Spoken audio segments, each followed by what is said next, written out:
지난주 나보다는 타인을 위해 사는 자가 되어야 된다라는 말을 전했습니다. 이 타인을 위해서 살아간다는 것을 성경적으로 표현하면 이렇습니다. 예수님이 하신 말씀 그대로 너희는 세상의 빛이 되라, 소금이 되라. 이것이 타인을 위한 삶이 아니겠는가 말씀이죠. 그래서 빛의 삶을 살아가는 것. 자, 오늘 말씀 제목대로 빌립보서 강의 5번째로 말씀으로 빛이 되자라는 제목을 정했습니다. 말씀으로 빛이 되자. 여러분과 저는 빛의 삶을 살아야 되는데, 우리가 빌립보서를 읽었지만 사도 바울이 에베소 교회 성도들에게도 비슷한 얘기를 했죠. 너희가 전에는 어두움이더니 이제는 주 안에서 빛이라.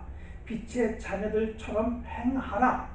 빛의 열매는 모든 착함과 의로움과 진실함에 있느니라 라고 말씀하고 있는데, 여기서 뭐를 생각해 볼 필요가 있는가 하면요, 여러분과 제가 전에는 어디 있었다고요? 어둠에 있었는데 이제는 빛에 있다라는 말이에요. 이게 무슨 말인가 하면요, 사단의 손에 잡혀서 온갖 더럽고 추하고 악하고 자기만 아는 자기 중심적인 삶을 살던 자리에 있다가 예수를 만나 하나님의 자녀가 되었다는 것은 이게 뭐예요? 신분의 변화 아니겠습니까? 신분의 변화.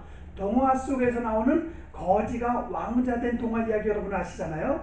그것보다 한결 더 상승한 신분의 변화를 말하는 것인데, 그렇게 신분의 변화가 된 여러분과 제가 그럼 이제는 좀 다른 생각, 다른 행동을 보면서 살아야 되지 않을까. 그렇죠? 그것이 바로 빛의 삶을 살아가는 것입니다.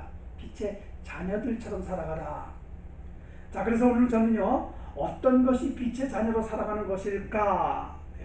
감옥에 갇혀있는 바울이 빌립보 교회 성도들에게, 오늘 여러분과 저에게 빛의 자녀답게 살아가는 방법 2가지가 말해주고 있는데, 그걸 말씀드릴 것이고요. 또 왜 그렇게 살아야 되는지에 대한 이유 1가지, 그래서 3가지 토픽을 가지고 말씀을 전하려고 하는데, 첫 번째, 빛의 삶을 살아가는 방법입니다. 방법 2가지 중에 첫 번째, 받은 구원을 두렵고 떨림으로 이루어가는 것이에요.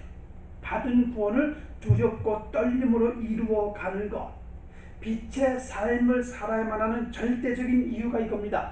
영혼의 구원받은 자라면은 설명이 필요 없을 정도로 가장 크고 귀한 하나님의 선물, 이 구원을 받은 자들이기 때문에 하나님을 배반하고 떠나서 온갖 더럽고 추한 죄를 짓다가 결국 영원한 지옥으로 떨어질 존재들이었는데, 그곳에서 죽지도 못하고 죽고 싶어도 죽지도 못하는 불못 구덩이 속에서 고통 속에서 살아야 할 존재들인데, 모든 인류에게 절대적으로 필요한 이 영혼의 구원, 죄로부터의 해방, 아직도 구원받지 못한 자들이 우리 주변에는 더 많기에 그들을 구원시키는 일을 우리가, 그리고 우리 교회가 감당해야 할 사명이지만, 먼저 구원받은 여러분과 저는 어떻게 해야 됩니까? 오늘 사도 바울이 굉장히 중요한 메시지를 주고 있습니다. 어떤 메시지인가 하면요, 받은 구원을 이루라 라고 말하고 있어요. 받은 구원을 이루라. 현재 진행형으로 되고 있죠. 한번 받았으니까 됐구나가 아니라 받은 구원을 이루어가라, 세워가라. 자, 이 말은 이겁니다. 여러분과 저는 아직까지 죄가 가득한 공중권세 잡은 악한 영의 소나기 속에 아직도 우리가 영향을 받고 살아가고 있는 그런 세상에 살고 있기 때문에 완전한 구원을 이룬 것은 아직 아니잖아요. 그렇죠? 완전한 구원을 이룬 것은 아니기 때문에 받은 구원을 복종함으로, 전수 성경에는 순종이라고 표현되어 있어요. 오늘 우리가 함께 읽은 말씀에는 복종으로 되어 있는데, 복종함으로, 순종함으로, 두렵고 떨림으로 받은 구원을 이루어가고 성취해 나가라는 것이에요. 자, 쉽게 예를 들어볼게요. 퍼즐 게임 아시죠?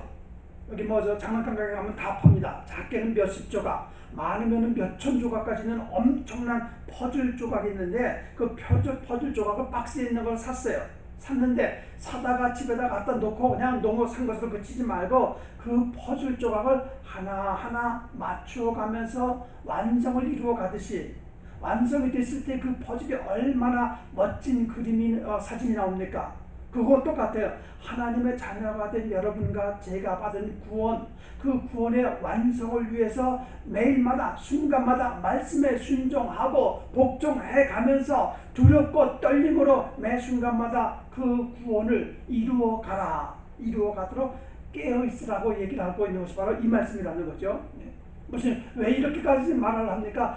부끄러운 구원받은 자 되지 말게 하기 위해서, 우리를 구원하시기 위해서 십자가 달려 죽으신 예수님의 십자가의 죽음이 헛되지 않게 하기 위해서, 그리고 또 하나 뭐죠? 훗날 주님 앞에 섰을 때 상급 받는 그날을 위해서 오늘 지금 살아있을 이때 최선의 삶을 다하라는 것입니다.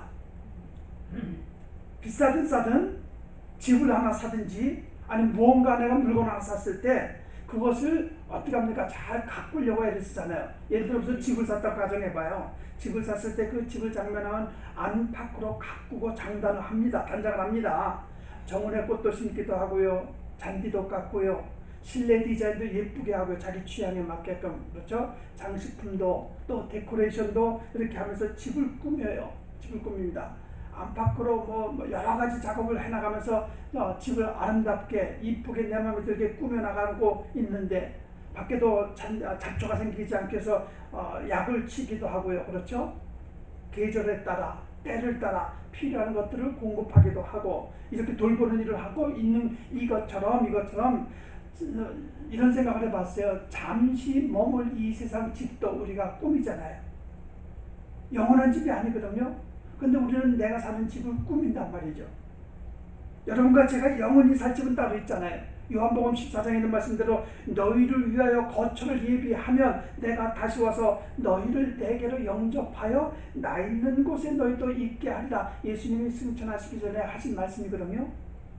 예수님의 말씀대로 이제 조만간 이 땅에 아무리 좋던, 내가 아무리 아름답게 멋있게 이쁘게 꾸몄던 그 집들도 다 뒤로 하고 이제 주님이 허락하신 영원한 집에서 살게 될 그때가 임하게 될 것인데, 그때 그것을 위해서, 그 집에 부끄럼 없이 가기 위해서 사는 이 땅의 삶이 바로 구원을 이루어가는 행위라는 겁니다. 행위. 집이라는 얘기를 제가 생각하면서 한번 이걸 뽑아봤어요. 인터넷에서. 세계에서 가장 비싼 집이 어떤 집일까 한번 알아봤거든요. 근데 인도의 억만장자 사업가가 무케시 암바니라는 사람이 살고 있는 집인데 개인집이에요. 개인집이 27층이에요. 개인집이 27층이고 그 집을 지키는 직원들만도 600명이래요. 엄청 큰 집인데, 그리고 한국에서는요, 한국에서 가장 큰 집이 누군 집인가 알아봤더니 삼성의 이건희 회장이 살고 있는 집이에요. 95억이라고 합니다. 95억. 엄청나죠? 한국에서 최고의 집이에요. 근데 이런 생각도 들더라고요. 아무리 크고 아무리 웅장하고 아무리 화려하고 아름다운 집이면 무엇하겠는가. 다 무너질 집들이고, 그렇죠? 잠시 이 땅에 사는 동안 머물지길 뿐이고, 그러나 구원받은 여러분과 저는 이제 조만간 12보석과 진주로 된 문을 들락거리면서 무너지지도 않고 탈색도 안 되는 영원한 집에 이제 입성할 날이 가까워지고 있는데, 이때를 생각하고 그곳에 살 것을 기대하고 사모하는 마음을 가지고 오늘 지금 그 순간순간마다 믿음과 신앙으로 살려고 몸부림치는 것, 하나님의 뜻대로 살려는 간절함으로 살아가는 그것, 이것이 바로 구원을 이루어가는 자들의 모습이다라는 겁니다. 한국에 그런 얘기 있잖아요. 장롱면허증이라는 거 있죠. 장롱면허증. 어떻게 하다가 운전면허증을 땄습니다. 근데 한 번도 운전을 하지 않고 면허증을 그냥 서랍 속에다 집어넣은 사람들을 장롱면허증을 가지고 있다고 얘기를 하는데, 면허증을 취득한 후 사정에 의해서 운전 못할 수가 있어요. 운전은 이렇게 두려워서 못하는 사람도 있고, 차가 없어서 못하는 사람도 있고, 여러 가지 이유로 운전 못하는 사람도 없잖아요. 있긴 있지만, 그러나 구원이라는 엄청난 선물을 받은 것은 장롱면허증과 비교 안 될 정도로 그 받은 구원을 세워나가고 만들어가는 작업을 해나가야 된다는 거예요. 믿음으로 은혜로 값없이 받은 구원이 얼마나 소중한지 분초마다 매일마다 1년 365일 두렵고 떨림으로 세워가고 만들어가고 이런 작업을 이 땅에 사는 동안에 마땅히 해야 할 일이라는 것입니다. 출애굽기 15장에 보면 이런 말씀이 있어요. 이스라엘 백성들이 출애굽을 한 후 이런 고백을 합니다. 여호와는 나의 힘이요 노래시며 나의 구원이시로다. 그는 나의 하나님이시니 내가 그를 찬송할 것이요 내 아버지와 하나님이시니 내가 그를 높이시리로다. 이게 무슨 얘기야? 나의 구원자이신 여호와를 찬송하며 그 이름을 높이며 살아가는 자들, 세상에서 많은 사람들에게 빛의 역할을 하면서 살아가는 모습이다라는 것이고, 여러분과 저도 그렇게 살아가야 된다라는 거예요. 이 땅에 사는 동안에 초가집에 살면 어떻고 가난하면 어떻습니까? 하고 싶은 것도 마음대로 할 수 없는 부족함이 있고 몸이 연약해서 못하면 또 어떻습니까? 세상에서 가장 큰 거, 가장 위대한 거, 가장 중요한 거 뭐예요? 구원을 받았지 않습니까?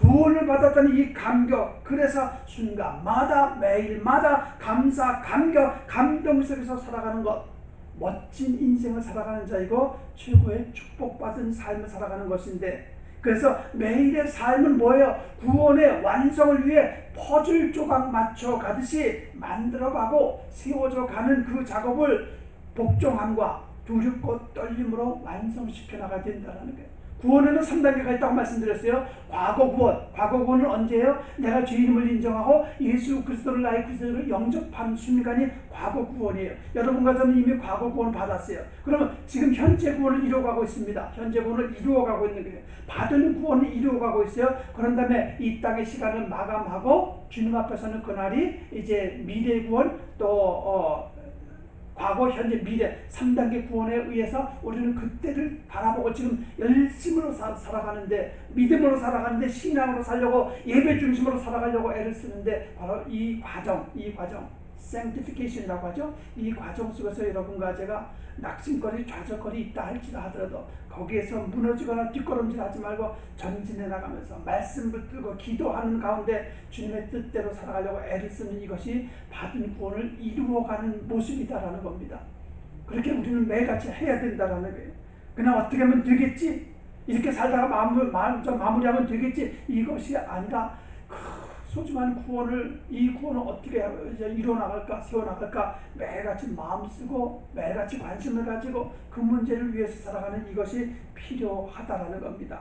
그리고 난 후에 두 번째, 그런 자세를 가지고 또 하나 사도 바울이 오늘 우리에게 주고자 하는 메시지가 그겁니다. 두 번째 주고자 하는 얘기는 뭔가 하면 하나님의 자녀로서의 본분을 지키면서 살아가야 된다라고 말하고 있어요.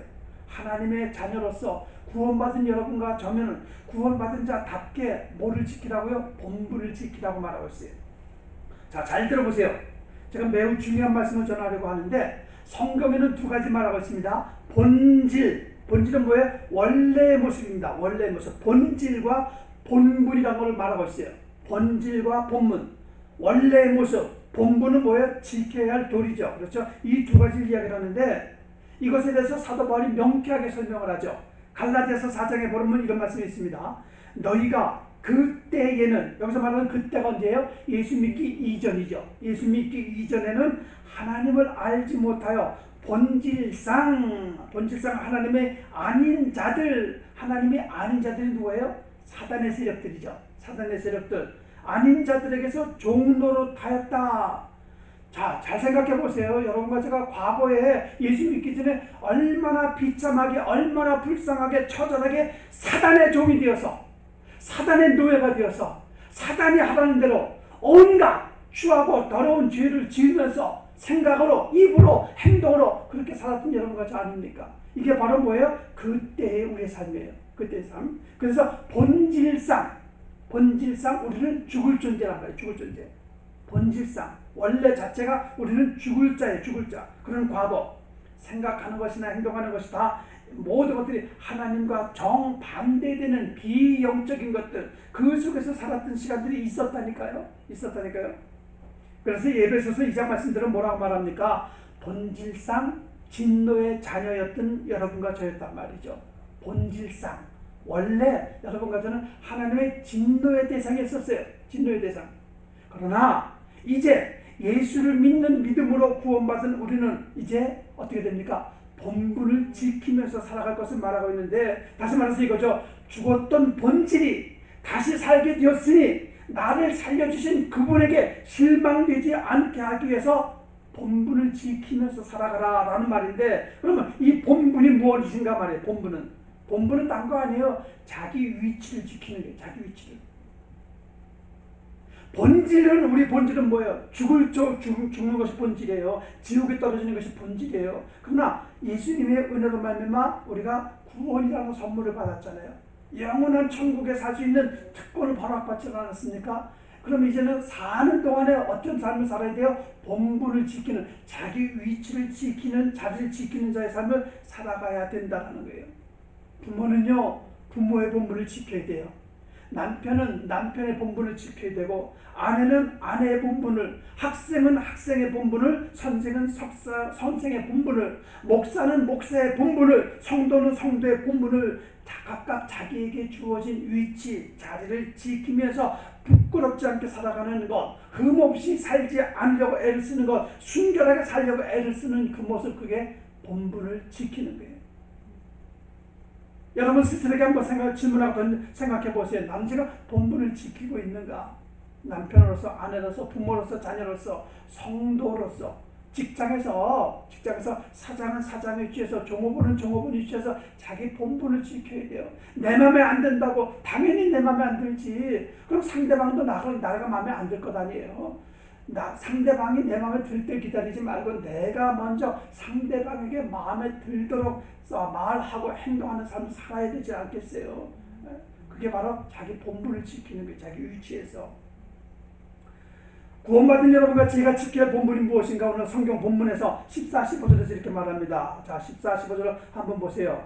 모든 일을 원망과 시비가 없이 하라. 이는 너희가 흠이 없고 순전하여 어그러지고 거스르는 세대 가운데서 하나님의 흠 없는 자녀로 세상에서 그들 가운데 빛들로 나타내며 라고 말하고 있는데, 구원받은 자가 마땅히 지켜야 할 본분은 사람들과 싸우는 것 아닙니다. 원망이나 불평하는 것 아닙니다. 내가 옳으니 시비 걸지 말아야 된다는 거예요. 흠이 없어야 된다는 거죠. 그렇죠? 예수 믿는 자들은 예수 믿는 자다워야 된다는 말인데, 다시 말씀드릴게요. 그 무엇과도 비교할 수 없는, 바꿀 수 없는 구원이라는 최고의 선물을 받은, 은혜로 받은 우리는 이제 이렇게 살아야 되는 거예요. 이렇게 더 낮아져야 되고, 더 겸손해져야 되고, 더 자신을 죽여가면서 이 말씀대로 살려고 애를 쓰고 몸부림치는 이것이 좀 전에 말씀드린 대로 구원을 이루어가는 자의 바른 행위라는 겁니다. 다시 말할게요. 싸워도 안 됩니다. 불평, 원망 안 됩니다. 짜증 안 됩니다. 지난주 말씀드린 대로 나보다 타인을 먼저 생각하면서 살아야 돼요.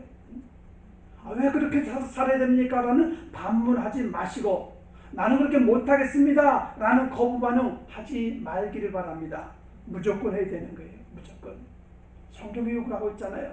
하나님의 말씀이 그렇게 살도록 요구를 하고 있지 않습니까? 모르겠어요. 저는 말씀대로 전달만 했어요. 그렇게 살고 안 살고는 여러분 자유예요. 여러분 자유. 하나님은 우리에게 자유의지를 주셨잖아요. 마음대로 하세요. 마음대로. 네, 마음대로. 단지 저 이거 말씀드리고 싶어요. 전도서 12장 이런 말씀이 있어요. 일의 결국을 다 들었으니 하나님을 경외하고 그의 명령들을 지킬지어다. 이것이 모든 사람의 본분이니라. 모를 때는 몰랐으니까 내 생각대로, 내 마음대로, 내 뜻대로 나만을 위해서 살아도 됐었지만, 이제는 말씀을 들었잖아요. 어떻게 살라는 걸 들었지 않습니까? 알았지 않습니까? 그렇죠? 그럼 알았으면, 들었으면 말씀대로 살려는 노력을 해야 된다는 거예요. 싸우지 않고, 화내지 않고, 불평 원망하지 않고, 남을 정죄하거나 판단하지 않으려고 애쓰고 노력하는 이 모습이 뭐라고요? 본분을 지키는 거예요. 어떤 본분? 하나님의 자녀로서의 본분, 하나님의 뜻대로 살아가는 자들의 모습이다라는 것이죠.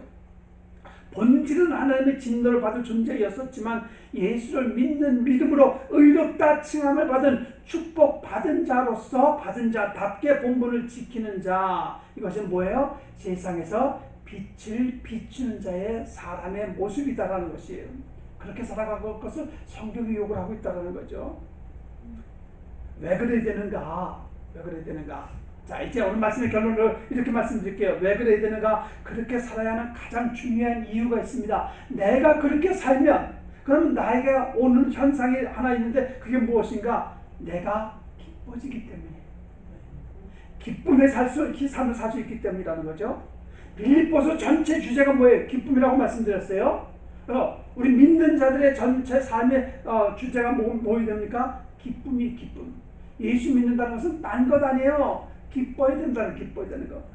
세상에서는 마음과 뜻대로 이루어져야만 기쁘다라고 말할 수 있겠지만, 성경에서 말하는 기쁨은 앞서 말씀드린 대로 구원받은 것은 기쁨 중에 최고의 기쁨의 이유이고, 본분을 지킬 때 내가 누리며 살아가면서 오는 기쁨, 이 기쁨은 언제 누릴 수 있는가? 행할 때, 행하는 자들만이 누릴 수 있는 특권 중에 특권이라 말할 수 있는데, 오늘 사도 바울이 그걸 말하는 거예요. 말하는 기쁨의 이유를 16절, 18절 다시 한번 보세요. 이렇게 말합니다. 이 기쁨은 조금 특별한 기쁨인데, 자 한번 보세요. 이렇게 말합니다. 내가 비록 너희 믿음과 믿음의 재물과 봉사 위에 관제로 드릴지라도 라는 얘기를 했습니다. 여기 이게 무슨 말인가면요, 관제라는 말은 레위기에 등장하는 오제사 7절기, 다음 주부터 우리가 레위기 공부합니다. 오제사 7절기 외에 추가된 의식인데, 자 이것을 좀 설명하면 이거예요. 쉽게 이해하기 쉽게 설명하면 이겁니다. 헌금이나 재물을 드릴 때, 내가 헌신하고 봉사했을 때, 내 시간과 물질을 드렸을 때, 그때 오는 그것이 드리는 그 모습이 관제. 그 드리는 모습이 관제인데, 그렇게 관제로 드렸을 때 오는 기쁨, 이것을 오늘 바울이 얘기를 하고 있다는 거예요. 그래서 바울이 사역을 할 수 있도록 물질과 헌금으로 또 기도로 함께 동참했던 빌립보 교회 성도들에게 하고 싶은 말이 그거예요. 그 헌신, 그 믿음의 모습을 통해서 자신들은 물론이고 그것을 받은 나도 서로 상호간에 뭐가 온다고요? 기쁜 일이다라는 겁니다. 기쁜 일이다. 18절에 그렇게 말하잖아요. 이와 같이 너희도 기뻐하고 또 나와 함께 즐거워하라. 기쁨에 대해서 4장에 가서 다시 말씀드리겠지만, 믿는다는 것, 신앙으로 산다는 것의 가장 중심은 뭐예요? 기뻐야 된다는 게 기뻐요. 얼굴에 기쁨이 써 있어야 돼요. 얼굴에. 어떤 사람 보면 얼굴에 보면 그냥 짜증, 그냥 입만 열면 불평이게 있어. 아니야, 그거는 예수 믿는 모습이 아니에요. 기뻐야 돼. 하나님의 은혜로 나를 들을 수 있는 것, 내가 헌신할 수 있는 것, 가장 큰 기쁨 중에 기쁨 아니겠습니까? 우리가 물론 교회 수는 작지만 기쁨으로 반찬 하나 오고 기쁨으로 함께 얼굴 만나면서 대화하고 이러는 것들, 이것이 얼마나 큰 나에게 행복이냔 말이에요. 그렇죠? 내가 헌금할 수 있는 것 기쁨으로 해야 돼요. 입을 열어 찬양할 수 있는 것 큰 기쁨으로 불러야 됩니다. 이렇게 예배 드릴 수 있는, 지금 이 무더운 날씨에 얼마나 시원합니까? 에어컨을 틀고 예배 드릴 수 있는 것, 기쁨과 사모하는 마음 가지고 이 예배에 참석을 해야 돼요. 아프리카 가봐도, 중국을 가봐도 에어컨이 어디 있습니까? 히터가 어디 있습니까? 의자가 얼마나 딱딱한데요. 얼마나 잠자리가 불편한데요. 먹을 것이 없습니다. 밤만 되면 모기와 싸우기 너무 힘들어 잠을 못 잡니다. 온몸이 끈적끈적거리고 잠자리가 불편합니다. 이 자리에 있는 이 자체가 얼마나 큰 행복인데, 이 행복한 나 기쁨으로 참석해야 될 것 아니겠냐 말이에요.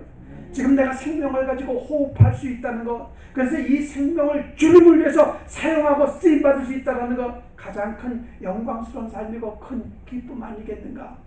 이런 것도 좀 생각하면서 우리가 신앙생활 해보세요. 순간순간이 감사거리죠. 순간순간이 감동거리죠. 하고 싶죠. 사모하는 마음이 생길 수밖에 없다라는 거 말씀드리고 싶은 거예요. 세상에는 보이는 세계와 보이지 않는 세계 둘로 나눌 수 있습니다. 보이는 세계를 현실 세계라고 하고 보이지 않는 세계를 영의 세계라고 얘기를 합니다. 그런데 이 보이는 세계에서 가장 중요하게 생각하는 게 있는데 그게 뭔지 아세요? 바로 물질입니다. 물질. 그래서 물질 세계라고도 하죠. 손에 잡혀야 되고 눈에 보이는 물질을 내 손에 잡으려고, 그리고 잡은 건 놓치지 않으려고 애를 쓰며 살아가는 것, 그리고 행복해 보려고 행복을 찾아 노력하고 애쓰는 그것이 이 땅의 물질 세계, 눈에 보이는 세계의 삶이고 인생이다 말하고 있습니다. 하지만 하나님을 믿는 여러분과 저는, 신앙인들은 그것이 전부가 돼서는 안 된다는 겁니다. 물질이 없어도, 손에 잡히지 않아도, 눈에 보이지 않아도, 남들처럼 행복하지 않아도, 그래도 기쁜 것은 그 누구도 해결할 수 없는 죄의 문제 해결받은 것, 그 무엇도 해결하지 못하는 죽음 문제 해결받은 이것을 하기 위해서 베푸신 하나님의 은혜 안에, 그 은혜 안에 살고 있다라는 이거 생각하면서 내가 매일같이 기쁘게 살아가는 이런 삶을 성경이 빛된 자, 빛을 비추는 삶의 모습이다 말하고 있어요. 실제로 있었던 일이 잠깐 하나 소개하면 이겁니다. 여러분 잘 아시는 대로 미국은 물론이고 전 세계적으로 가장 유명한 가수 중에 한 명은 마이클 잭슨이지 아니겠습니까? 이미 죽었지만 마이클 잭슨 모르는 사람 없죠. 그가 무대에 설 때는요, 아주 신보다도 더 열광적인 환호를 받습니다. 대단한 스타였었죠. 그 사람이 죽은 지가 오래됐는데 지금까지도 마이클 잭슨은 죽어서도 돈 버는 사람이에요. 엘비스 프레슬리나 마이클 잭슨 같은 사람은요, 죽어서도 돈 버는 사람이에요. 1000만 장이 넘는 음반을 팔았고요. 그 수익금만 한 번 공연만 해도 수백만 달러가 들어오기도 하고요. 그가 무대에 서 보세요. 관중들 수천 명이 열광을 합니다. 열광을. 화려하고 웅장하고 엄청난 장비가 동원되고, 그냥 그가 움직일 때마다 수백 명이 한 사람 중심으로 움직이는 것을 보게 되지 않습니까? 그래서 모인 많은 관중들, 청중들의 마음을 사로잡아요. 그런데 그랬던 그가 공연이 끝나고 관객이 떠나버린 빈 무대에 서서 그렇게 많은 고독한 눈물을 흘렸다고 합니다. 그의 웃음은 돈을 벌기 위해서였었고요. 그의 광란적인 춤, 이런 것들은요, 자기 본심에서 나온 것이 아니었다라고들 얘기를 합니다. 행복이 없었대요. 늘 그림자, 늘 고독과 외로움과 싸웠다고 얘기를 합니다. 어느 날 모든 그 열광적인 무대가 끝나고 무대에서 그냥 쓸쓸하게 혼자 이제 텅 빈 자리에서 있는데, 무대를 청소하는 청소부가 막 청소를 하다가 마이클 잭슨을 보고 찾아와서 이런 얘기를 하더래요. 돈은, 명예는, 출세는 인간을 파멸시킬 뿐 소망을 주지 못합니다. 화려한 불빛은 당신에게 행복을 주지 못합니다. 당신이 진정한 행복을, 참 기쁨을 얻으려면 예수를 믿어야 됩니다. 그래야 기쁘게 살 수 있습니다. 라는 말을 해주고 휘파람을 불면서 유유히 사라지더래요. 그러니까 한번 이거 생각해봐요. 마이클 잭슨 하면 저 세계 정상적인 가수예요. 청소부, 이름도 없는 사람입니다. 그런데 이 사람은 행복해서 휘파람을 불고 있는 거예요. 아무도 없는데도. 근데 이 마이클 잭슨은 아무도 없는 곳에서 고독하고 외로움을 느끼고 있단 말이죠. 마이클 잭슨이라는 사람이 구원을 받았는지 안 받았는지 그거는 모르겠지만, 굳이 이 사람 아니더라도 세상에서의 인기, 명예, 부, 출세, 성공, 그런 것들은 우리에게 참 기쁨을 주지 못한다는 것, 우리가 다 아는 사실인데, 그렇죠? 믿는 자라면은 믿는 자답게 내가 믿음의 삶을 살고 있다는 것들을 표현하고 나타낼 수 있는 것 중에 하나가 있는데, 그게 뭔가 기쁨이란 말이죠. 기쁨. 열매가 맺어져야 되잖아요. 예수님도 말씀하시는 열매로서 알 수 있다고 말하고 있듯이, 여러분과 제가 예수 믿는 거 하나 때문에 기쁘게 살아간다는 것은, 그것은 많은 열매를 맺을 수밖에 없다는 거예요. 사람들을 만났을 때 생각해봐요. 내가 기뻐서 웃고 입에서 나오는 말마다 긍정적이야. 그리고 칭찬해주고 격려하는 말이야. 이런 말하는 내 모습을 좋아하겠어요? 아니면 반대로 불평, 원망하고 짜증하고 그 사람 어때, 저 사람 어때 판단하고 정죄하는 이런 내 모습을 보고 그 사람이 무엇을 보고 무엇을 느끼겠는가 말이에요. 교회 다니면서 예수 믿는다면서 얼굴에 기쁨이 없다면, 입만 열면 우리는 부정적인 생각을 가지고 얘기를 한다면, 아무리 말씀에 지배받으면서 사는 길이 최고라고 침이 마르도록 외쳐도 여전히 고쳐지지 않고 변화되지 않고 자기 중심적으로 행하라고 하면서 살아가는 이런 죽은 믿음을 가지고 살아간다면, 언제 빛된 삶을 살 것이며 언제 소금 역할을 하며 살 것인가 생각하면서 살아보자라는 거예요. 여러분 그거 아세요? 성경에서 구원받은 여러분과 제가 이 땅에 사는 동안 절대적으로 마땅히 해야만 하는 일들이 있는데 그 중에 가장 대표적인 것을 말하자면 무엇일까? 신령과 진정으로 드리는 예배일까? 한 영혼을 구원하기 위해서 전도하는 것일까? 아니면 정말 내가 감사 감격해서 헌신하고 섬기는 것일까? 아닙니다. 아닙니다.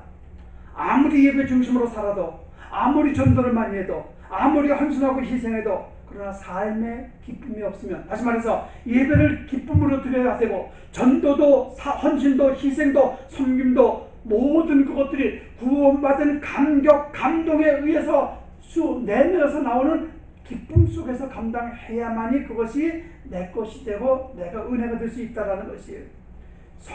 이것이 성경에서 요구하는 믿는 자들에게 요구되는 절대적인 요구사항 하나라는 겁니다. 그러니까 여러분, 교회를 오더라도 억지로 오는 사람, 귀찮고 싫지만 억지로 참석하는 사람, 그거 예배 아니에요. 그거 예배 아닙니다. 나보다 타인을 돌보라고 말을 했는데 그 일이 왜 이렇게 귀찮은지, 그 말이 왜 이렇게 귀에 거슬리는지 좀 알아서 해보란 말이에요. 알아서. 언제까지 어린아이 신앙에서 머물래요, 여러분? 이것 좀 해라 저것 좀 해라 말하기 전에 스스로 좀 할 줄 아는 자가 되어보라는 거예요. 이것이든 저것이든 억지로 하는 거, 그거 신앙생활 아닙니다. 억지로 하는 건 얼굴에 기쁨이 없어요. 부정적입니다. 못합니다. 안합니다. 어떻게 합니까? 나는 뭐 할 줄 모르는데, 이런 말들을 표현들을 밥 먹듯 하면서 교회 다니는 이중적인 삶 하지 말자라는 거예요. 한 목사님, 옆에 있는 사람이 내 속을 뒤집어 놓는데 어떻게 기뻐합니까? 생활하랴 패매드 때문에 일에 지쳐 죽겠는데, 육신이 피곤한데, 정신도 힘들어 죽겠는데 기쁨은 무슨 얼어 죽을 기쁨입니까? 이런 비신앙적인 반응 안 보였으면 좋겠어요. 왜 예수 믿기 이전에 우리들 모습 아닙니까? 그렇죠? 이런 반응은 불신자들도 안 하는 반응들이에요. 여러분과 저는 누굽니까? 온 우주 만물에 모래알같이 많은 사람들 중에, 하늘에 묵별같이 많은 사람들 중에 택함받은 구원받은 자 아니겠어요? 구원받았다는 이 은혜를 생각하시면서, 그래, 내가 이렇게 살면 안 되지, 깨달음 좀 있어야 되고 변화되고 새로워지는 것들이 있어야 된다니까요. 여러분과 저는요, 옆 사람이 내 속을 뒤집어도, 중노동으로 육신이 힘들어도, 세상 일이 내 마음과 내 뜻대로 안 풀려도 기뻐하고 행복해야 됩니다. 예수님은 그렇게 말합니다. 너희가 열매를 많이 맺으면 내 아버지께 영광을 받으실 것이요 너희는 내 제자가 되리라. 열매 많이 맺는 것 중에 대표적인 것이 뭐예요? 기쁨의 열매를 많이 맺어야 될 것 아니겠어요? 요한복음 15장 11절에 이렇게 말씀하세요. 내가 이것을 너희에게 이르면 내 기쁨이 너희 안에 있어 너희 기쁨을 충만하게 하려 합니다. 주님이 주신 기쁨, 그것을 여러분과 제가 받아서 누리면서 기쁘게 살아가는 거예요. 여러분, 내가 기뻐야 되잖아요. 내가 행복해야 되잖아요. 상황은 어떤, 예수 믿는 이 사실 하나 때문에 얼마든지 여러분과 저는 기쁘게 살 수 있어야 되고 행복하게 살 수 있는 조건을 만들어 주셨지 않습니까? 그렇기 때문에 주님의 일에, 교회 일에, 세상에 나가서 빛과 소금의 역할을 감당할 때 오는 기쁨, 이 기쁨을 하면서 누리면서 살아보세요. 얼마나 그러면 간증거리가 많이 생깁니까? 도대체 간증거리가 없어, 성도들 삶 속에서. 그저 어쩌다가 교통사고가 났어요. 근데 차가 박살이 났거든요. 근데 나는 깨끗해요. 건강해요. 이런 간증도 간증이겠지만 그거 말고, 그거는 세상 사람들도 할 수 있는 얘기잖아요. 정말 말도 안 되는 상황을 만나는, 근데 왜 이렇게 기쁜지 몰라요? 이런 간증이 더 좀 위대한 간증 아니겠습니까? 누군가 내 속을 뒤집어 놨어요. 근데 내 속에서는 성령께서 역사하셔서 화나지 않게 하셨고, 또 그냥 분노하지 않게 하셨고, 마음이 평온해졌어요. 기쁘더라고요. 그 사람을 위해서 기도해 줄 수 있게 되고요. 이런 간증거리가 좀 멋진 간증 아닐까 말이에요. 오늘부터 우리 삶은 기뻐야 돼요. 기쁘게 살려고 애를 쓰시고요. 근데 그 기쁨이 어떻게 된다고? 내가 행할 때, 내가 섬길 때, 내 것을 드릴 때, 이럴 때 누리는 기쁨이기 때문에 이런 기쁨을 누리면서 살아가는, 그래서 빛과 소금의 그를 감당하는 여러분과 저, 우리의 삶이 되어지기를 주님의 이름으로 축원드리겠습니다. 기도하겠습니다.